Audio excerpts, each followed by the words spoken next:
So I think that when you know anyone's story, that you respect their success more. So I think if they knew Steven's full story and where he came from, I definitely think people would have more respect for his success. My name's Abby and I am his older sister. So when I think about Steven as a little kid, my mind immediately goes to when he was like a toddler, like baby face Steven, like he had chubby cheeks and a bowl haircut.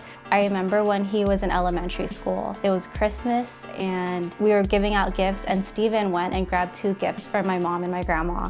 He had saved his lunch money to buy them presents.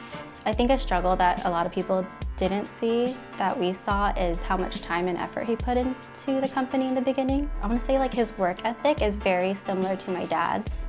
He worked a lot of overtime and that really reminds me of Steven because I know Steven works a lot around the clock, he works late, so his motivation is entirely his own. From the beginning of starting this company and having to learn everything pretty much on his own, and the motivation to do that and stay committed, I think is entirely his own.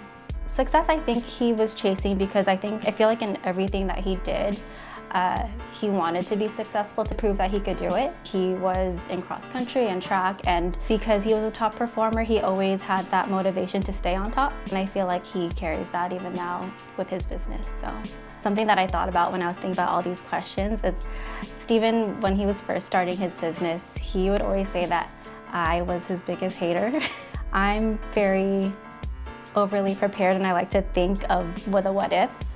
So I was always asking him the questions that I felt like nobody else would ask because who else to ask it but his older sister. So that was just me being overly protective. So even though he thought I was being his biggest hater or his biggest critic, I was just doing it out of love and because I wanted to make sure that he was making the right choices for his business. Something I want to think that he learned from me is to remember to have time for himself and also remember to make time for our family.